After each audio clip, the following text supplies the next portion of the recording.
अनंत चतुर्दशी के दिन भगवान नारायण के अनंत स्वरूप की पूजा की जाती है। इस दिन नारायण भगवान के विधि विधान से पूजा और उनका व्रत हर प्रकार के संकटों से मुक्ति दिलाता है। ऐसी मान्यता है कि इस दिन व्रत रखने से अक्षय पुण्य यानी कि कभी नष्ट ना होने वाले, कभी समाप्त ना होने वाले पुण्य की प्राप्ति होती है। द्वापर युग में जब पांडव द्यूत क्रीड़ा में अपना सब कुछ हार कर वन में भटक रहे थे, तब भगवान कृष्ण ने उन्हें अनंत चतुर्दशी व्रत रखने की सलाह दी थी।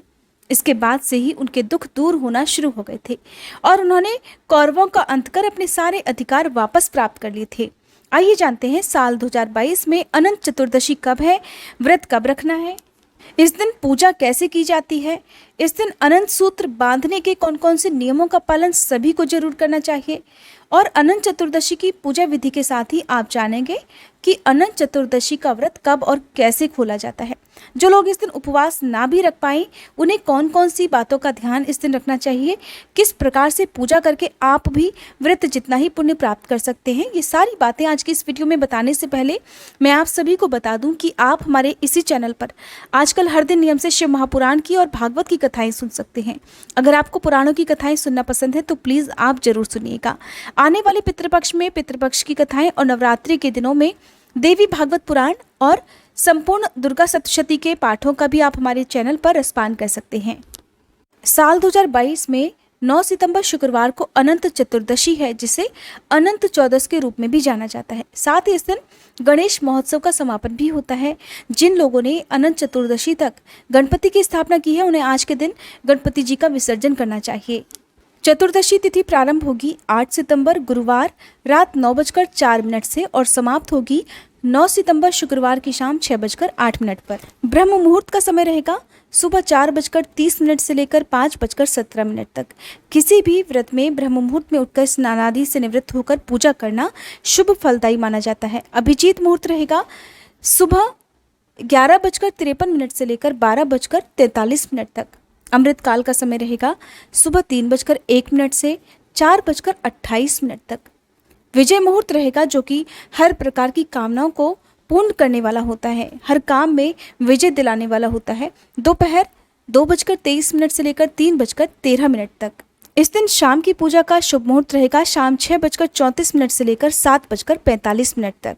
सूर्योदय का समय रहेगा सुबह 6:15। सूर्यास्त का समय रहेगा शाम 6:33 और चंद्रोदय का समय रहेगा शाम 6:12 पर। भगवान विष्णु का एक अन्य नाम अनंत भी है, जो कि सनातन धर्म का प्रतीक है और चतुर्दशी शब्द का अर्थ होता है 14। तो इस व्रत में 14 की संख्या का बहुत महत्व होता है। पूर्वी यूपी और बिहार के कुछ हिस्सों में अनंत चतुर्दशी का जो त्योहार है, इस दिन विशेष रूप से भगवान विष्णु और दूध सागर अर्थात क्षीर सागर के अनंत रूप से जुड़ा हुआ है। इस त्योहार से जुड़ी बहुत सारी रस्में और रिवाज भी हैं, जैसे कि इस दिन पूजा प्रारंभ करने से पहले एक चौकी पर साफ लाल या पीला वस्त्र बिछाया जाता है। फिर उस पर सिंदूर की 14 बिंदियां लगाई जाती हैं। भोग लगाने के लिए 14 पुए, 14 मीठी पूरियां बनाई जाती हैं और जो आपने तिलक लगाए हैं 14, उन पर एक एक करके इन मीठी पूरियों को या पुओं को रखा जाता है। इसके बाद पंचामृत बनाया जाता है, जो कि दूध सागर अर्थात क्षीर सागर का प्रतीक माना जाता है। फिर एक पवित्र धागा जिसे अनंत सूत्र कहते हैं, जिसमें 14 गांठें लगी होती हैं। आप चाहें तो बाजार से इस धागे को खरीद सकते हैं, नहीं तो जो भी मौली या कलावा हो उसमें भी आप 14 गांठें लगाकर उसे भी पूजा करने के बाद, जैसे कि एक कटोरी में आप हल्दी और केसर मिला लें, उसमें पंचामृत भी आप मिला लें, उसमें इस धागे को डुबोकर रखा जाता है। चाहे तो आप मौली या कलावे से अनंत सूत्र बना सकते हैं, नहीं तो जो कच्चा सूत आता है आप उसमें भी 14 गांठें लगाकर उसे भी हल्दी और केसर से आप डुबोकर रखें, जिसमें आपको पंचामृत भी रखना है, नहीं तो केवल आप दूध भी रख सकते हैं।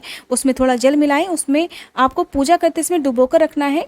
जब पूजा समाप्त हो जाती है तो सबसे अंत में इस डोरे को पहनने के बाद आपको व्रत की कथा पढ़नी या सुननी होती है। तो इस अनंत सूत्र को कई जगह पर ककड़ी पर यानी कि खीरे पर बांधा जाता है, फिर 5 बार दूध के महासागर में घुमाया जाता है। इस दिन भक्तजन व्रत का पालन भी करते हैं। जो लोग व्रत ना रख पाए वो केवल पूजा पाठ करके भी इस अनंत सूत्र को धारण कर सकते हैं। फिर हल्दी और कुमकुम से रंगे हुए पवित्र धागे अर्थात अनंत सूत्र को जो पुरुष हैं वो अपने दाएं हाथ में और जो महिलाएं हैं वो अपने बाएं हाथ में धारण करते हैं, लेकिन इस धागे को केवल बाह पर या फिर गले में ही धारण करना चाहिए। 14 दिन की अवधि के बाद इस अनंत सूत्र को आप खोलकर इसका विसर्जन भी कर सकते हैं। कुछ लोग 14 दिन में इसका विसर्जन करते हैं तो कुछ लोग पूरे साल भर इस धागे को पहन कर रखते हैं। हालांकि 14 दिन की अवधि तक आपको ब्रह्मचर्य का पालन करना चाहिए। कुछ जरूरी नियमों का पालन करना चाहिए, जैसे कि सुबह शाम भगवान श्री हरि की पूजा करके आप भगवान श्री हरि को भोग जरूर लगाएं, भोग में तुलसी दल जरूर रखें। इसीलिए यदि आप नियमों का पालन कर सकें तो पूरे साल करें, नहीं तो आप केवल 14 दिन के बाद भी इस पवित्र धागे का विसर्जन आप कर सकते हैं। इस दिन आपको अपने घर के मंदिर में 14 दीपक भी जलाने चाहिए, जिसमें से आप अपने घर के मुख्य द्वार पर, यदि आसपास पवित्र वृक्ष हो वहाँ पर, आसपास मंदिर हो वहाँ पर, तुलसी जी के पौधे में दीपदान कर सकते हैं। दीपकों की संख्या कुल 14 होनी चाहिए, क्योंकि चतुर्दशी का दिन है। 14 की संख्या में आपको जो भी पूजन सामग्री है वो भी आप रख सकते हैं। बहुत सी जगह पर यह अनंत सूत्र शाम के समय बांधा जाता है, तो कुछ जगह पर सुबह व्रत का संकल्प लेने के साथ ही पूजा करके बांध लिया जाता है। आपके यहाँ जैसा भी रिवाज हो, जैसी भी परंपरा हो, आप उसका पालन कीजिएगा। आसपास मंदिर में या अपने घर के बड़े बुजुर्गों से आप पूछ सकते हैं। इस दिन भगवान विष्णु के अनंत रूप की पूजा की जाती है और कलश की स्थापना भी की जाती है। साथ ही इस दिन कुश से निर्मित अनंत की स्थापना करने के बाद जो आप अनंत सूत्र हैं उसकी भी पूजा करें। इस दिन भगवान विष्णु की तस्वीर के सामने रखकर आपको अनंत सूत्र से प्रार्थना करनी चाहिए। जो अनंत सूत्र होता है वो रक्षा का सूत्र माना जाता है। इस दिन षोडशोपचार विधि से भगवान श्री हरि की पूजा की जाती है और ओम अनंताय नमः इस मंत्र का जाप करते हुए ये अनंत सूत्र धारण किया जाता है। अनंत सूत्र को घर परिवार के सभी सदस्य धारण कर सकते हैं। जो लोग उपवास ना भी रख पाए वे भी इस सूत्र को धारण कर सकते हैं। कहते हैं कि इस दिन जो भी व्यक्ति भगवान श्री विष्णु की पूजा के साथ साथ श्री विष्णु सहस्त्रनाम स्तोत्र का पाठ करता है या सुनता है, उसकी समस्त मनोकामनाएं पूर्ण हो जाती हैं। अनंत चतुर्दशी के दिन जो अनंत सूत्र है वो अधिकतर जगह पर सुबह के समय ही पहना जाता है। तो इस दिन भगवान विष्णु का प्रसाद माने जाने वाले अनंत सूत्र को धारण करने के बाद रात के समय या तो आप इसे उतार कर रख दीजिए और दूसरे दिन किसी पवित्र नदी या सरोवर में इसे विसर्जित कर सकते हैं। अगर आप ये काम उस दिन नहीं कर पाते हैं तो फिर आपको पूरे 14 दिन तक इस धागे को धारण करना पड़ता है। 14 दिन तक आपको कुछ नियमों का पालन करना होता है, जैसे कि अनंत सूत्र धारण करने वाले लोगों को पूरे 14 दिन तक नशा, झूठ, चोरी, पाप, किसी भी बुरे काम से दूर रहना होता है। गृहस्थ लोगों को ब्रह्मचर्य का पालन करना होता है। 14 दिन तक शुद्ध सात्विक भोजन किया जाता है और कोई भी ऐसा काम नहीं किया जाता है जिससे भगवान श्री हरि नाराज हो जाएं। किसी भी तरह की जीव हत्या आपको नहीं करनी होती है और शुद्ध सात्विक भोजन ही पूरे 14 दिन तक करना होता है। अगर आप 14 दिन तक इस धागे को धारण करते हैं, किसी कारणवश अगर आप 14वें दिन इस धागे को विसर्जन करना भूल जाते हैं तो फिर आपको पूरे वर्ष ये धागा पहनना पड़ता है और फिर अगली अनंत चतुर्दशी तक इसे बांधे रहना पड़ता है। अगली बार जब अनंत चतुर्दशी आती है तो फिर आप इसका विसर्जन कर दूसरा धागा फिर से धारण कर सकते हैं। अनंत सूत्र में लगी ये 14 गांठें भगवान श्री हरि द्वारा उत्पन्न 14 लोकों का प्रतीक मानी जाती हैं। अनंत चतुर्दशी के दिन भगवान कृष्ण द्वारा युधिष्ठिर महाराज से कही गई कौंडिन्य और उनकी पत्नी शीला की कथा भी सुनाई जाती है। भगवान कृष्ण कहते हैं कि अनंत उनके रूपों का एक रूप है और वे काल हैं जिसे अनंत कहा जाता है। अनंत व्रत चंदन, धूप, पुष्प, नैवेद्य के उपचारों के साथ किया जाता है। इस व्रत के बारे में ऐसा कहा जाता है कि अगर लगातार ये व्रत 14 वर्षों तक किया जाए तो व्रती वैकुंठ लोक की प्राप्ति अवश्य करता है। इस व्रत में व्रत का पालन जो भोग आपने भगवान को अर्पित किया है उसी को ग्रहण करके किया जाता है। नमक का सेवन इस व्रत में नहीं करना चाहिए। अगले दिन आप सुबह सूर्योदय के बाद ही इस व्रत को खोल सकते हैं, यानी कि जो भी शुद्ध सात्विक भोजन है उससे आप अपना व्रत खोल सकते हैं। अनंत चतुर्दशी से संबंधित पुराणों में बहुत सारी कथाएं प्रचलित हैं जो कि आपको हमारी अगली वीडियो में सुनने को मिलेंगी।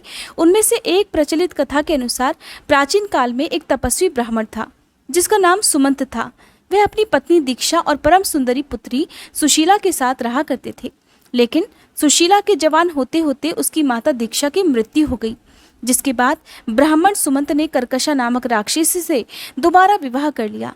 इसके बाद ऋषि सुमंत का अपनी बेटी के प्रति प्रेम कम होने लगा। कुछ समय के बाद उन्होंने अपनी बेटी का विवाह कौंडिन्य नामक ऋषि से करा दिया। विवाह के समय कौंडिन्य ऋषि अपने ससुर ब्राह्मण सुमंत और उनकी पत्नी कर्कशा के व्यवहार से अत्यंत दुखी होकर अपनी नई नवेली दुल्हन को लेकर विवाह के दिन ही अपने आश्रम की ओर चल दिए। सफर के समय सुशीला ने देखा कि कुछ महिलाएं नवीन वस्त्र पहनकर नदी के किनारे किसी देवता की पूजा कर रही हैं, जिसे देखकर सुशीला ने भी महिलाओं के साथ पूजा कर अनंत का सूत्र अपने बाएं हाथ में बांध लिया।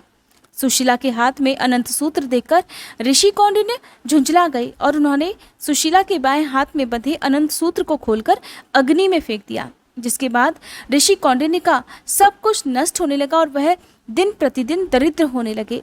एक दिन जब वह अपनी दरिद्रता पर अपनी पत्नी सुशीला से चर्चा कर रहे थे तो सुशीला ने उन्हें अनंत सूत्र जलाने की बात याद दिलाई। कौंडिन्य ऋषि तुरंत अपनी गलती समझ गए और फिर वह उसी जगह पर गए जहां उन्होंने अनंत डोर को जलाया था। कई दिनों तक भटकने के बाद उन्हें वह जला हुआ अनंत डोर मिला और तब भगवान विष्णु प्रकट हुए।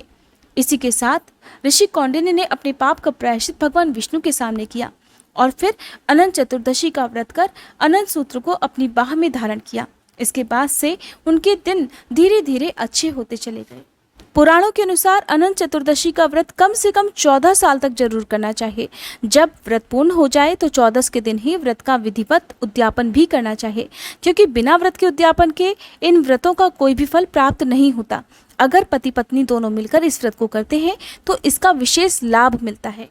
अगर आज की ये वीडियो आपको पसंद आई हो तो प्लीज़ वीडियो को लाइक जरूर कीजिएगा।